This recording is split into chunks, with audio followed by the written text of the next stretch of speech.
Fala, turma, está no ar o Fala Aí, o podcast número 1 de inteligência no Brasil. Estamos em uma nova temporada para trazer mais novidades e, sobretudo, aplicações nos negócios quando a gente fala de inteligência artificial. E neste programa a gente vai trazer uma das maiores lideranças de uma farmacêutica que está num momento quente. A gente está falando do Rafael Rosa, que é diretor de tecnologia da Eli Lilly, que entre outros grandes produtos é dono do Monjaro. Que muita gente essa é a referência. É a referência, não é? É a referência. Nos últimos tempos, por exemplo, só se fala isso, só se fala do seu produto. Quando você fala assim, não, eu trabalho na Lilly, aí todo mundo pensa, e aí você fala, não, é a empresa do Monjaro. Ah, eu sei qual que é. Deixa eu começar falando especificamente. Tem muita inteligência artificial num produto como o Monjaro? Acho que cada vez mais vão ter, né? A gente está encaixando isso dentro dos nossos desenvolvimento de produtos e tudo mais, e eu acho que cada vez mais vão aparecer. A própria parte de desenvolvimento de novos produtos tem muita coisa acontecendo de inteligência artificial para ajudar a gente a descobrir quais são as moléculas em potencial, quais não são, né? E a partir daí explorar em cima disso. Não só a gente, mas acho que toda a indústria, no final das contas, está olhando isso e é um grande... É um grande potencial para isso. Ô, Rafael, a gente já conversou em oportunidades passadas e me chamou muito a atenção a sua visão em relação à aplicação e até aquisições de companhias de AI, de inteligência artificial. E você tinha me falado da importância disso, mas de uma importância também de pessoas, de gente, de profissionais bons, capacitados em relação a AI. Isso segue assim? Isso segue assim, eu acho que vai ser cada vez mais forte nisso, né? O que eu acho que é importante todo mundo pensar também, não é só na parte tecnológica, né? Mas a empresa é feita de pessoas. E como é que a gente traz as pessoas junto nessa transformação que ela já está acontecendo, né? Não é algo para daqui 5, 10 anos, é coisa para agora, já está acontecendo. É muito interessante, eu tenho uma apresentação que eu faço dentro da Lilly, que eu mostro um pouquinho dos capabilities que a gente está fazendo com tecnologia e inteligência artificial. E eu passo uma reflexão do tipo, tá bom, o seu representante de vendas, ele vai estar aqui dentro. Ele vai estar no meio disso tudo. Como é que a gente garante que ele vai saber usar tudo isso daqui? Porque o que a gente acredita é que as pessoas que souberem usar isso da maneira certa, o impacto que elas vão trazer para o dia a dia vai ser muito maior do que as pessoas que não vão usar isso, né? Então, como é que... Tem um elemento muito humano de tudo isso também, de como é que você traz as pessoas dentro desse contexto de transformação. Não é uma transformação só de tecnologia, mas é uma transformação de pessoas também, né? Como? Eu sei que é uma pergunta aí multimilionária, mas como atrair profissionais extremamente capacitados numa área que está em profunda ebulição? Eu acho que tem alguns aspectos em cima disso, né? Então tem um que é o quanto tecnologia está saindo de TI e o quanto é esperado que profissionais de outras áreas organizacionais também aprendam isso e entendam isso, né? Então é trazer o profissional qualificado para dentro da área de tecnologia para você viabilizar esses novos capabilities, né?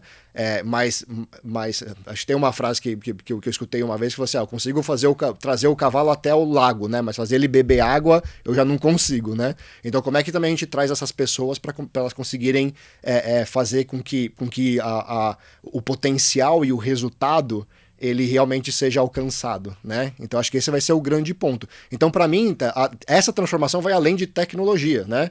Então a gente tem que pensar em como é que a gente contrata pessoas que elas são mais confortáveis com tecnologia, mas como é que a gente pega as pessoas que a gente tem hoje também e a gente prepara elas para esse novo ambiente, esse novo universo, né? E aí acho que investimento em treinamento é super importante, colocar novas expectativas para as pessoas, eu acho que isso é super importante também. Cobrar isso, eu acredito que em algum momento você saber fazer engenharia de prompt, por exemplo, vai ser mais importante do que você saber usar Word, Excel, PowerPoint, né?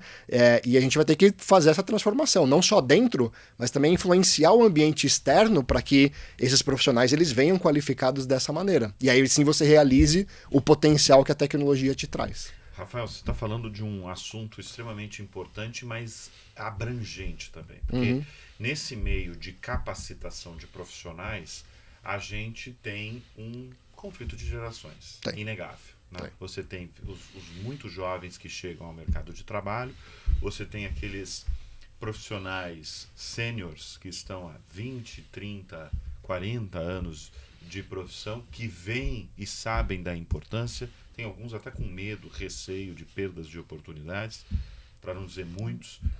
Como lidar com esse conflito geracional no meio de uma área que está mudando o tempo todo? Esse é um dos grandes desafios que acho que todo mundo tem também, né? Porque talvez as gerações que estão vindo, elas já estão inseridas no mundo digital que, enfim, entrar nesse ambiente já é algo natural, né? E a questão geracional aqui, pessoas mais velhas, pessoas que estão fazendo o mesmo trabalho há 10 anos, 15 anos, né? Como é que eles podem pensar que, peraí, vai ter um computador falando aqui para mim o que eu tenho que fazer para melhorar o que eu faço isso há 15 anos, entendeu? Não vai ter nada que vai me ensinar alguma coisa diferente. Então, acho que a gente tem que pensar também nesses programas de treinamento e colocação de novas expectativas, talvez eles tenham que ser um pouco mais personalizados, né? Para que essas pessoas também entendam que, olha, isso vai acontecer, né? E talvez a gente não vai dar para voltar para trás. Então, como é que você desaprende um pouquinho do que você tem para você aprender, para te dar espaço para aprender novas habilidades e aí você seguir nisso, né? A gente recebe muita pergunta de, será que a inteligência artificial vai substituir pessoas? E a gente costuma dizer que o que a gente acredita nesse momento é que a inteligência artificial, pessoas que usam inteligência artificial podem substituir pessoas que não usam inteligência artificial. E é muito nesse contexto que a gente vive, a transformação vai acontecer. O máximo de pessoas que eu quero colocar nesse trem para fazer esse negócio rodar, né? Mas talvez a gente vai perder algumas pessoas no meio do caminho. Você tem quantos anos? 38. 38. Você tem quantos anos de Lili? Eu tenho 13 anos de Lili. 13 anos de Lili. E você, aos 38 anos de idade, como se sente nesse mercado que muda a cada hora, a cada dia você tem uma série de novas atualizações, notícias envolvendo AI, sobretudo? É um misto de sentimentos, né? Porque ao mesmo tempo que te deixa mais animado, né? Porque eu acho que historicamente tecnologia passou de OPEX, né? De despesa, para ser algo agora de estratégia, né? Viabilizador de estratégia. Então isso me deixa extremamente animado, porque o nosso papel ele aumenta em importância. Então esse é um misto de sentimentos assim, de animação, mas também um pouco de FOMO, né? Tô perdendo alguma coisa aqui também no meio do caminho. E a gente vai lidando com todas essas... É muita informação, né? Muita atualização o tempo todo. Né? Exato. Deixa eu chamar a atenção para nossa audiência, porque são 13 anos, né? 13 anos. 13 anos de Lili. E você teve uma experiência que deve ter sido uma extraordinária experiência, porque você ficou pela empresa num cargo de liderança no Japão. No Japão. Foi. Foi um choque de cultura, de maneira de fazer negócio? Foi um choque. Culturalmente, você pega a cultura brasileira, vira ela de ponta cabeça, é a cultura do Japão, né? Então, como é que você lida com tudo isso? É tão radical assim? É muito radical, é muito radical. E até para você achar o seu espaço, assim, né? Então foi muito engraçado, assim, e minha esposa me ajudou muito. Mas quando eu cheguei lá, líder da empresa já fazia algum tempo, vou chegar lá, é a mesma empresa, né? Então eu vou chegar contribuindo, fazendo as coisas acontecerem, aquela vontade. E não foi muito disso, né? Me demorou pelo menos uns 2, 3 meses para conseguir achar o meu espaço para falar assim, não, agora tá bom, agora eu consigo começar a influenciar pessoas para tentar mover as coisas aqui para frente, né? Então no Japão tem muito essa questão também de confiança, essa questão de espaço, eles observam muito, né? A cultura japonesa também tem muito a ver com resultado, né? A gente brinca um pouco, de repente no Brasil, se você for um bom speaker, né? Um bom orador, você até consegue se virar e seguir em frente. No Japão você não tem muito espaço para isso, porque o que a galera quer ver de verdade são esses resultados, né? Então, enfim, foi uma experiência desafiadora. Mas a gente está assim. falando de um dos países mais tecnológicos do planeta, né? E você vê na rua essa tecnologia? O Japão é muito interessante porque ele é um contraste. Então você vê aquela mistura do tradicional com a tecnologia, né? Então, ao mesmo tempo que você tem coisas do tipo, tem uma vending machine na cada esquina, acho que o número é uma vending machine a cada 23 pessoas, né, na população. Você tem cafés que você faz o pedido pro robô e ele te serve o que você pediu, vem que a não tem um bandejinha. atendente, tem um robô que vai... Tem um robô, Tá. né? Então tem um que você faz o pedido e o outro é como se fosse um gabinete assim com várias bandejas e ele vem sozinho para sua mesa, você pega as suas coisas e come. Então acho que tem essa parte, mas também tem uma parte tradicional também, entendeu? Tem uma parte do tipo, eu não consigo, você não pode andar sem dinheiro na rua, por exemplo, entendeu? Afinal, lá não tem Pix, né? Não tem, lá não tem, longe. Exato. E não tem essa também, quer pagar por aproximação. Exato. Então, eu falo assim, você quer pagar por aproximação, qual que é o sistema que você usa? Então, você não tem que saber só o tipo de pagamento, mas qual que é o sistema do seu cartão de crédito para você falar lá no atendente. E é engraçado, assim, eu lembro que a minha esposa ficou grávida lá no Japão. Os meus primeiros 3 meses dela foram lá e a gente foi fazer o pré-natal, enfim, consultas clínicas e tudo mais. E foi uma loucura, assim, Nossa, com difícil, idioma né? e Até tudo. questão de idioma. Né? Foi. A gente confirmou a gravidez pela voz do Google Tradutor, né? Foi assim. Minha esposa Foi assim mesmo? Foi assim. Foi assim. Impressionante. E o engraçado de tudo isso é que durante uma das consultas, minha esposa perguntou pra médica, falou assim, escuta, o que eu posso, de repente, passar de creme? Porque, enfim, estria, essas coisas, cuidar da pele. E a médica olhou assim e falou assim, não, isso são marcas do guerreiro, entendeu? Isso faz parte da vida e você vai ter que... É assim mesmo que funciona, né? Eu fui fazer um check-up médico... Uma endoscopia que faz parte do check-up médico, eles viraram pra mim e perguntaram, escuta, você quer ser sedado ou você quer fazer acordado? Nossa, teve essa pergunta? Teve essa pergunta.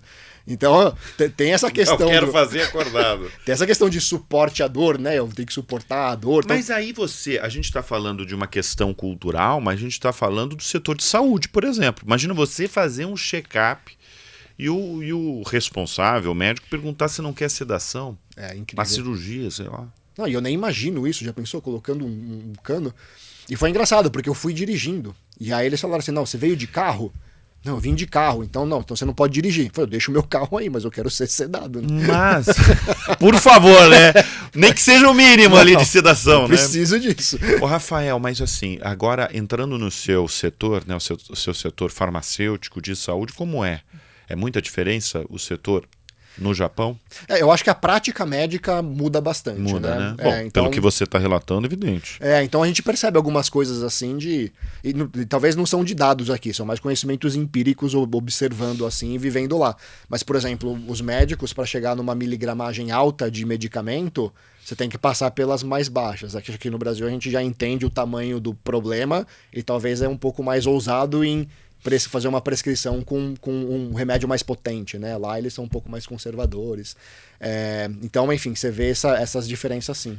Deixa eu trazer uma notícia recente da farmacêutica Lilly, a dona do Mounjaro, como muitos vão conhecer, porque ela assinou um acordo de 1 bilhão e 300 milhões de dólares com uma empresa de biotecnologia Superluminal para descobrir e desenvolver medicamentos de moléculas pequenas com o uso de AI, de inteligência artificial, e o foco ali é o tratamento de obesidade e de outras doenças cardiometabólicas.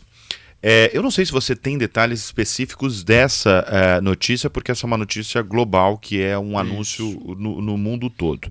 Mas eu gostaria, sobretudo, Rafael, que você falasse como os dados podem nos antecipar situações como a obesidade.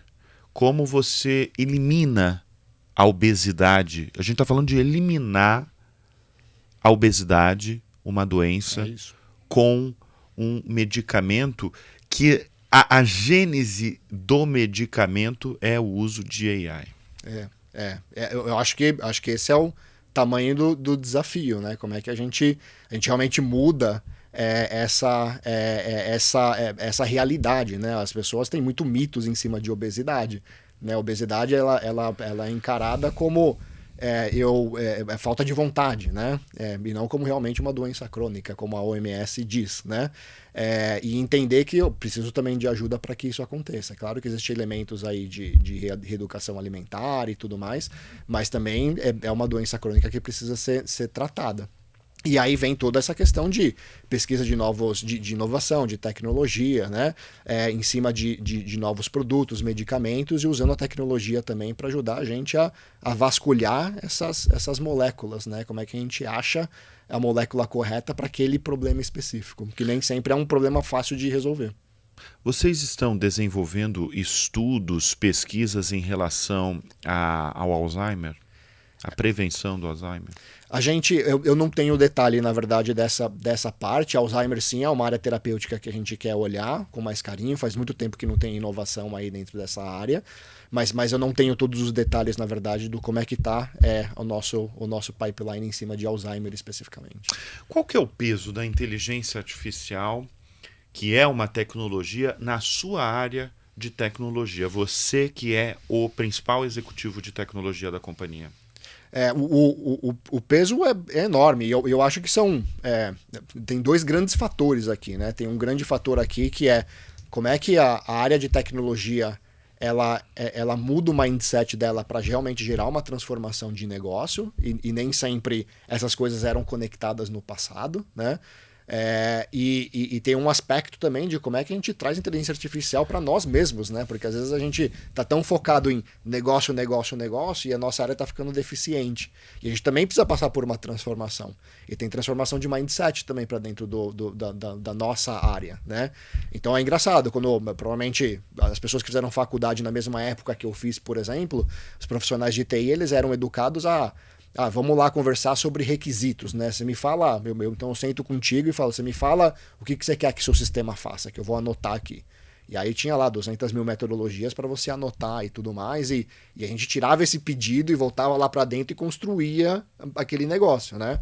E a evolução agora é outra. A evolução agora não, escuta, qual que é a oportunidade, o problema de negócio, e como eu, como profissional de tecnologia, posso contribuir a pensar em alguma coisa, né? E nem sempre os profissionais também eles têm esse mindset, ou eles foram preparados para essa nova realidade. Falando em mindset, você tem uma tese que eu acho muito interessante, que é o quanto uma companhia, quanto instituições devem pensar cada vez mais em saúde mental, saúde, e não em tratar doenças. É isso. Isso é um foco de vocês? Isso, eu acho que é uma tendência de mercado assim para as farmas, né? Como é que você sai desse modo de, eu vou tratar a doença para eu conseguir de verdade fazer um esforço genuíno e mudar esse ecossistema, né? Então, acho que é super importante ir além da pílula, do remédio em si, e como é que genuinamente a gente muda esse ecossistema, né? Nosso ecossistema hoje de saúde ele é totalmente desconectado, né? Então, às vezes eu nem sei que eu preciso de um médico, existem estigmas, né? A gente falou de Alzheimer, se eu estou esquecendo coisas é por causa da idade, não é porque possivelmente eu tenho alguma coisa. Se eu tô obeso é porque eu não estou indo para academia, ou está me faltando vontade, ou estou comendo errado. Então, e são coisas que geram comorbidades, né? A longo prazo. Então, como é que a indústria farmacêutica ela também pode ter um papel chave aí de olhar para esse ecossistema como um todo e realmente contribuir, realmente mudar as coisas, né? E conectar melhor essa experiência, né? Então, eu descobri que eu preciso procurar um médico. A forma que você procura um médico, você vai numa instituição e procura um médico. Agora, você tem uma prescrição. Como é que eu compro, né? Então, farmácia popular, é o meu operador de saúde, é algum benefício que eu tenho na empresa, então, essa é outra história. E depois o tratamento em si, como é que eu continuo no tratamento para que isso faça efeito de verdade. Tudo isso está tudo muito desconectado e é difícil de navegar, né? E tem realidades diferentes. Então, talvez para quem está na classe A, seja mais fácil. Para quem está mais na classe C, é um pouco mais difícil.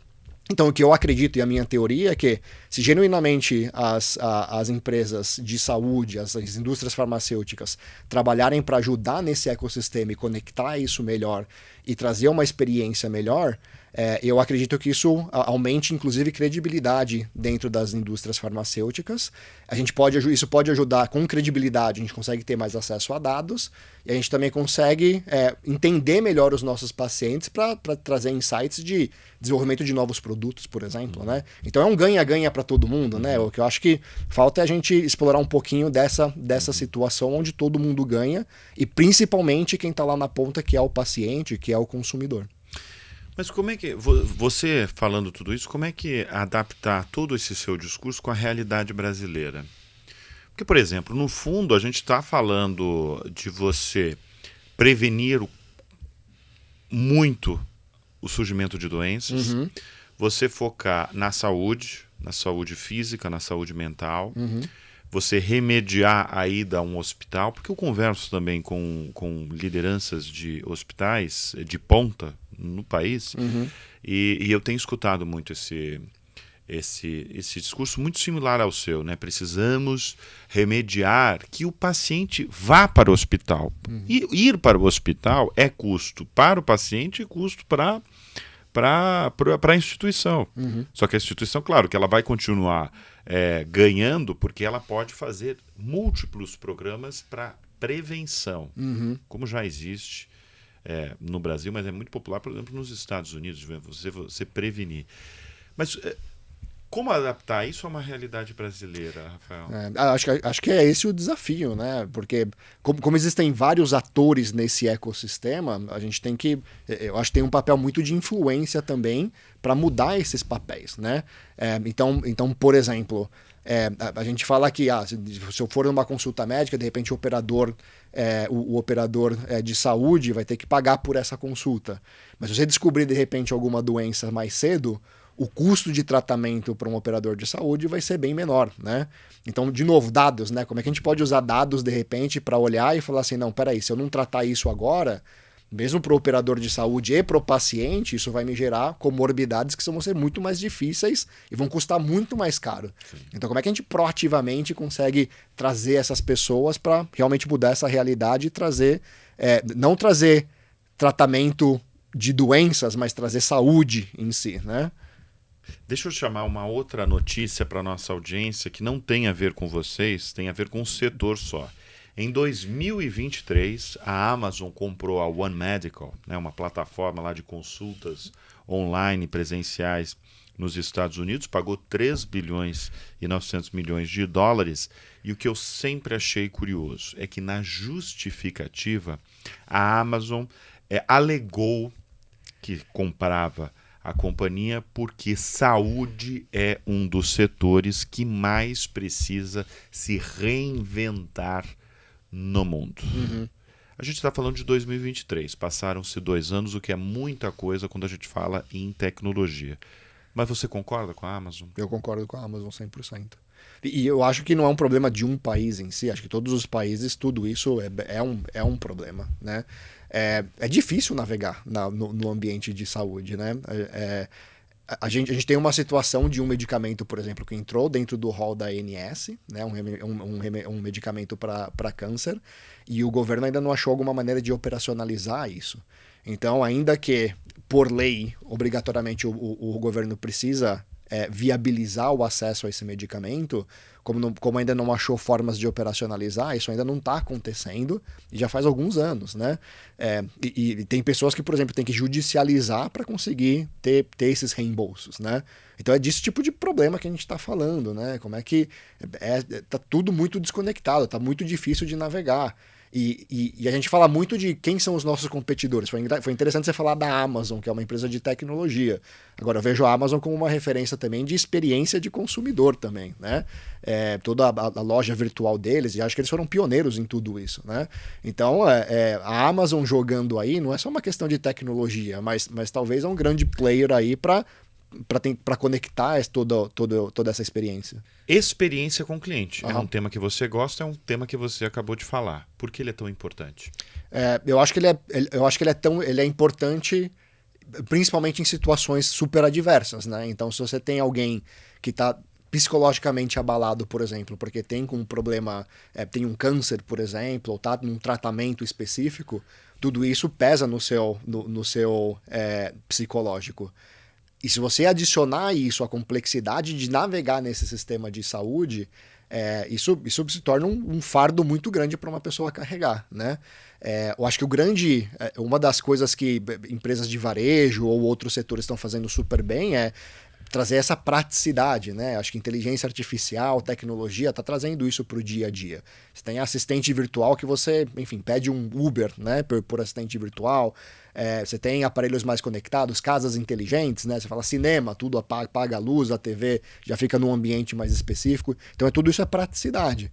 Eu acho que a gente precisa trazer essa realidade para essa realidade de saúde, porque justamente isso, existe um fator psicológico muito forte aí, que a experiência em si, ela se torna muito mais importante até do que o nosso dia a dia. Então, acho que para mim esse é o tamanho da relevância e importância. Deixa eu voltar a falar sobre a Amazon e a justificativa da Amazon, né?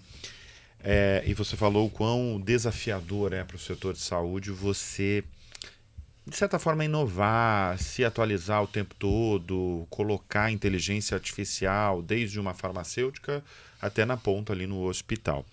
Por que você acredita que o setor de saúde, de certa forma, é mais atrasado em relação à inovação do que outros setores, como o financeiro? Eu acho que assim, tem muita inovação na área da saúde, né? Eu acho, mas são inovações focadas. A gente falou muito de desenvolvimento de novos produtos e eu acho que tem muita tecnologia e inovação aí, é o que a gente respira, né, no nosso dia a dia.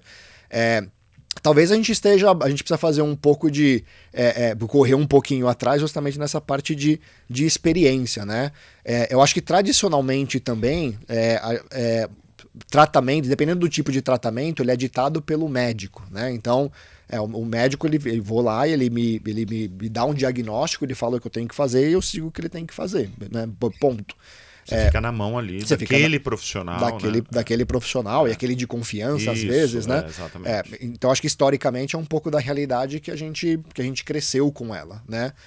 Mas eu acho que agora, com o advento de informação, né, as pessoas procurando cada vez mais, acho que está mais comum as pessoas virem para o médico e falar assim, escuta, eu quero tomar esse medicamento, né? E aí começa o jogo acaba mudando, e eu acho que isso acaba ficando mais latente nesse momento, porque acho que o comportamento humano está mudando em cima de tudo isso, sabe? Rafael, você é líder, como eu apresentei aqui no Fala Aí, você é diretor de tecnologia da Lilly, né? Você está na companhia há 13 anos, você comanda uma área vital de uma das maiores farmacêuticas do planeta. Uhum. Dá medo essa função? Medo não, né? Eu acho que dá aquele misto de sentimento, né? Dá um pouquinho. A gente fica super orgulhoso, com certeza. A gente fica super feliz e animado, mas existe um pouco Qual que é a sua formação? Minha formação é de tecnologia. De tecnologia. Então, todo o meu... Mas você achava que ia cair na área de saúde? Ou não. Foram as circunstâncias da vida, da sua trajetória que fez? Foi um pouco... O que eu tento falar, e às vezes a gente faz mentoria com jovens também, eu tento falar um pouquinho, eu acho que carreira é um pouco do que você gosta, do que você tem paixão, mas é um pouquinho de quais as oportunidades que te aparecem na vida, né? Você conseguir casar essas duas coisas. Se você, por exemplo, provavelmente falar com o Rafael há 20 anos atrás, começando a carreira, ele não ia falar que eu ia estar aqui falando sobre saúde e tecnologia, né? Talvez o Rafael daquela época imaginava que não, meu dia a dia vai ser colocar um fone de ouvido e programar o dia inteiro, né?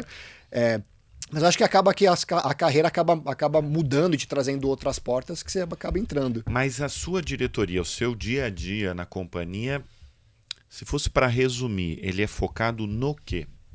A diretoria de tecnologia de uma farmacêutica. Ela é focada... Bom, eu estou inserido dentro de um contexto de uma das afiliadas da empresa Lilly aqui no Brasil. dentro dessa afiliada, esse contexto ele é muito mais comercial, marketing, como é que a gente traz as inovações aqui para dentro. Então, o meu contexto, o que a minha área faz é viabilizar a tecnologia que a gente precisa aqui para a gente trazer negócio, né? Então, ele é muito mais focado em negócio em si, mas com esse viés de tecnologia, né? E como é que está inserido o Brasil, a operação brasileira da Lilly nos negócios globais da companhia? A gente temos representatividade? Temos representatividade. Sim, né? Temos representatividade. O país é grande, a população é grande, né? E as coisas vão acontecendo. E cada vez mais a gente vai ter mais possibilidades aí, né? Eu acho que a gente está crescendo cada vez mais. Você não usa o Monjaro? Ainda não, mas eu vou. Não precisa. Mas eu tô precisando. Não precisa. Só que todo mundo, como a gente iniciou esse papo, todo mundo hoje só fala nesses medicamentos. O Monjaro, ele é um medicamento que ele não nasceu contra diabetes, ou nasceu? Nasceu para diabetes. Também, nasceu pra diabetes, porque o princípio ativo dele é a semaglutida? Não, é a tirzepatida. É uma outra molécula. É uma outra molécula, tá. Mas ele nasceu, na verdade, a primeira aprovação regulatória que a gente teve aqui no Brasil foi de diabetes. De diabetes. E agora, esse ano também, a gente recebeu essa aprovação regulatória para obesidade também. Quer dizer, com esses remédios, existem outros remédios, mas o Monjaro é um dos mais conhecidos. Você tem o Ozempic da Novo Nordisk, você tem outros medicamentos, mas o Monjaro é um dos mais conhecidos e populares. Você acredita que estamos perto do fim da obesidade no mundo? Eu acho que nessa resposta eu vou junto com o nosso CEO que veio aqui, fez ele também uma no Brasil entrevista. recentemente. Esteve né? no Brasil há mais ou menos um mês atrás. E o que ele falou? E ele falou claramente que o objetivo dele é erradicar obesidade no mundo. E acho que as coisas vão se transformar também. Ele falou também sobre cirurgia bariátrica, por exemplo, que existe inovação agora e justamente esses medicamentos, eles também tendem a fazer a cirurgia bariátrica desaparecer também. Caramba, estamos num momento. Que momento, hein? Que momento, Mas são coisas boas, né? Você acabar com a obesidade. E talvez essa seja a obesidade é uma doença, é uma doença crônica. É uma doença crônica. Falou, né? É uma doença crônica. E esse talvez você fez a pergunta de como é que você se sente, né, trabalhando na Lilly? E eu acho que esse é um pouco da minha paixão também, né? Quando a gente começa a falar de verdade de melhorar genuinamente a vida das pessoas, né? De trazer essas inovações, de trazer coisas que vão fazer a diferença mesmo no nosso dia a dia, na nossa saúde, a Lilly é de longe a empresa que eu mais fiquei na minha vida. Foram 13 anos. Na área de tecnologia isso não acontece muito, para falar a verdade. Né? Sim. Então, acho que tem a ver também com essa paixão, com esse propósito também, sabe? De trazer isso para a realidade. Muito bem. Antes de dar um tchau, e você falando aí com orgulho, né, de como é bom trabalhar numa empresa que faz diferença na sociedade, de certa forma, né? Sim. Diretamente, né? Porque você faz produtos que mexem diretamente com os consumidores finais, com a população, com a saúde das pessoas. Exato. Que é algo mais importante que mexer com a saúde das pessoas. Exatamente. E a gente faz uma gentileza com todos os convidados que passam aqui pelo Fala Aí, pela representatividade deles. Eu quero te entregar esse troféu que diz, basicamente, você, Rafael, deu voz à inteligência que transforma negócios e impacta bilhões de vidas. Essa é uma gentileza para todos os nossos convidados aqui do Fala Aí, oferecido pela Semantics. Muito obrigado. Obrigado pelo cuidado, obrigado mesmo pelo convite, obrigado pelo bate-papo. Eu que agradeço. Nós recebemos aqui Rafael Rosa, o diretor de tecnologia da Lilly, essa empresa que há muito tempo é uma das gigantes do setor farmacêutico e que cada vez mais tem sido falado aí por conta de um produto, mas eles têm vários outros produtos, né? Mas ele não é só a dona do Mondiara, ela é dona de vários outros produtos. Obrigado mais uma vez. Obrigado você, Bruno. Obrigado. E olha, obrigado você pela sua audiência, pela sua confiança. A gente volta em outros momentos aqui com o Fala Aí.